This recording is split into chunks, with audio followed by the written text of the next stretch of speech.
Please be seated.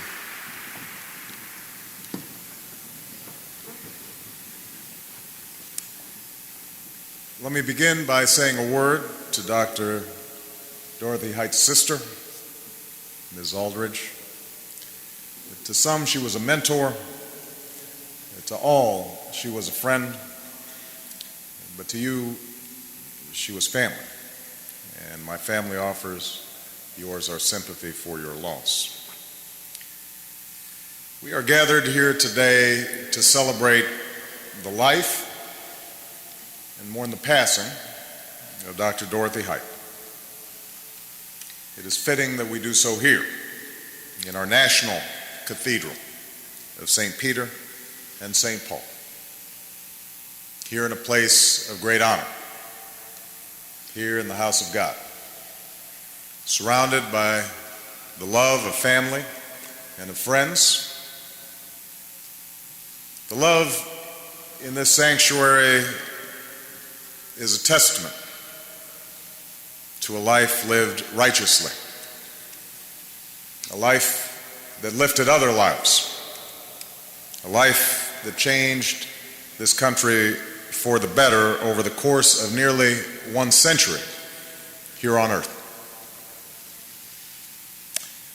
Michelle and I didn't know Dr. Height as well or as long as many of you. We were reminded during a previous moment in the service, when you have a nephew who's 88, you've lived a full life.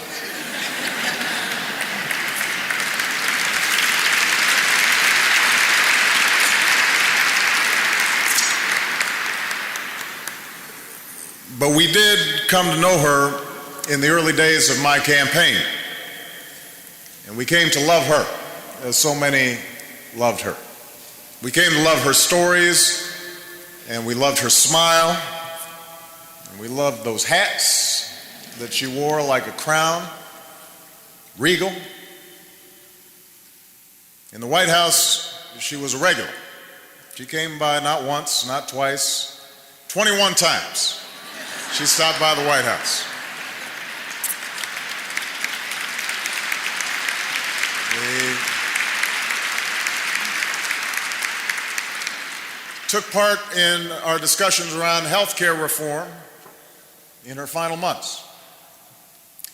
Last February, I was scheduled to see her and other civil rights leaders to discuss the pressing problems of unemployment.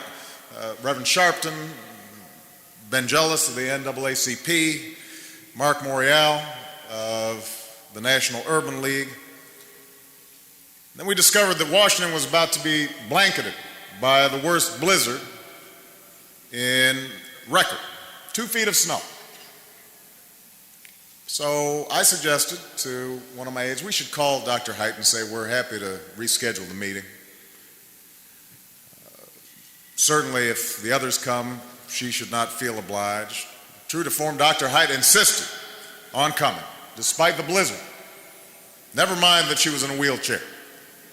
She was not about to let just a bunch of men in this meeting.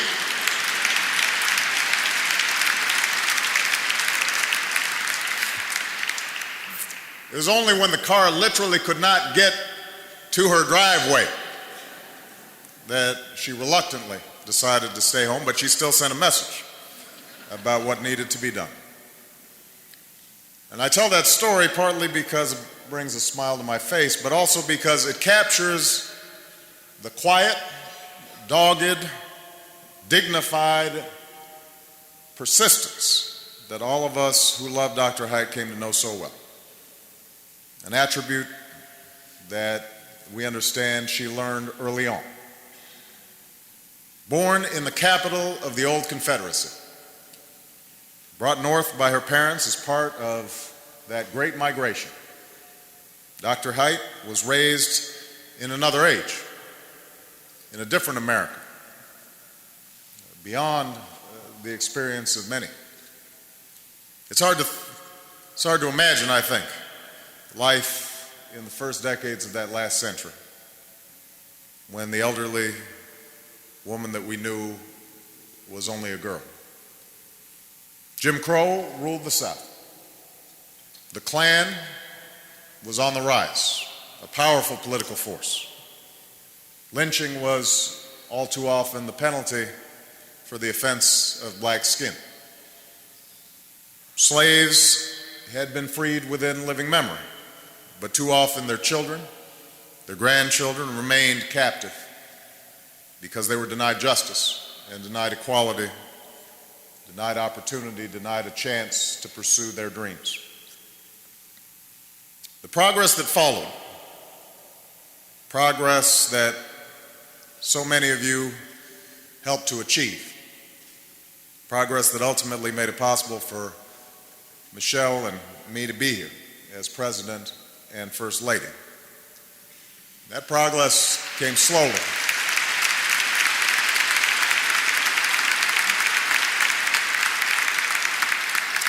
That progress came from the collective efforts of multiple generations of Americans, from preachers and lawyers and thinkers and doers, men and women like Dr. Haidt, who took it upon themselves, often at great risk, to change this country for the better.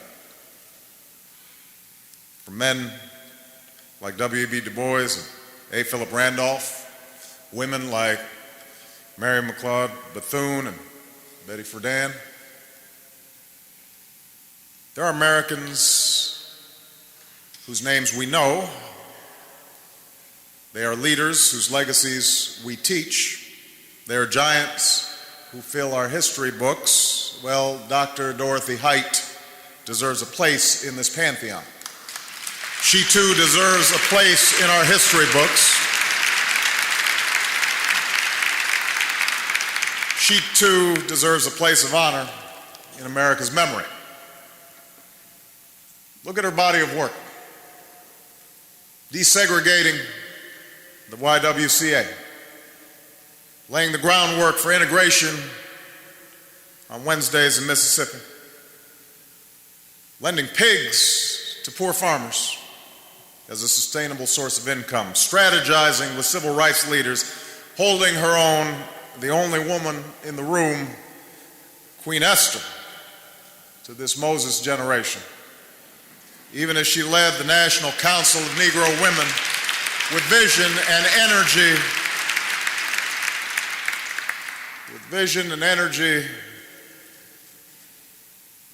vision and class. But we remember her not solely for all she did during the Civil Rights Movement. We remember her for all she did over a lifetime, behind the scenes, to broaden the movement's reach, to shine a light on stable families and tight-knit communities, to make us see the drive for civil rights and women's rights not as a separate struggle, but as part of a larger movement to secure the rights of all humanity, regardless of gender, regardless of race, regardless of ethnicity. It's an unambiguous record of righteous work, worthy of remembrance, worthy of recognition. And yet, one of the ironies is that year after year, decade in, decade out, Dr. Haidt went about her work quietly, without fanfare, without self-promotion. She never cared about who got the credit. She didn't need to see her picture in the papers. She understood that the movement gathered strength from the bottom up. Those unheralded men and women who don't always make it into the history books, but who steadily insisted on their dignity, on their manhood and womanhood. She wasn't interested in credit. What she cared about was the cause of justice, the cause of equality, the cause of opportunity, freedom's cause. And that willingness to subsume herself, that humility And that grace is why we honor Dr. Dorothy Hart. As it is written in the Gospel of Matthew, "For whoever exalts himself will be humbled, and whoever humbles himself will be exalted." I don't think the author of the Gospel would mind me rephrasing, "Whoever humbles herself will be exalted."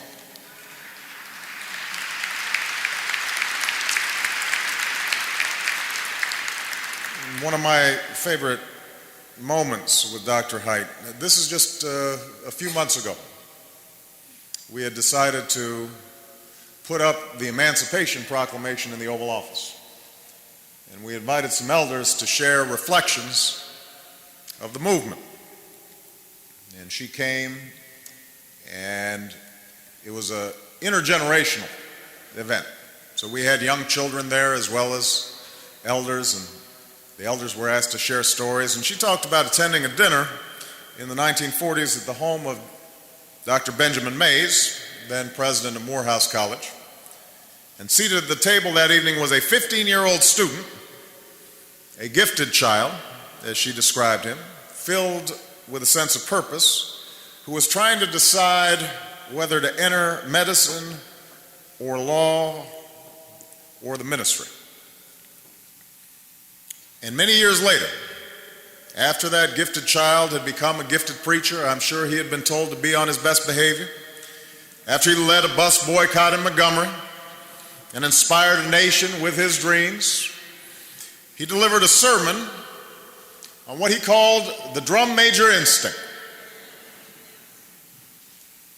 A sermon that said we all have the desire to be first. We all want to be at the front of the line. The great test of a life, Dr. Martin Luther King Jr. said, is to harness that instinct, to redirect it towards advancing the greater good, towards changing a community and a country for the better, toward doing the Lord's work. I sometimes think Dr. King must have had Dorothy Haidt in mind when he gave that speech. For Dorothy Haidt met the test. Dorothy Haidt embodied that instinct. Dorothy Haidt was a drum major for justice, a drum major for equality, a drum major for freedom, a drum major for service. And the lesson she would want us to leave with today, the lesson she lived out each and every day, is that we can all be first in service. We can all be drum majors for a righteous cause. So let us live out that lesson. Let us honor her life by changing this country for the better as long as we are blessed to live. May God bless Dr. Dorothy Haidt and the union that she made more perfect.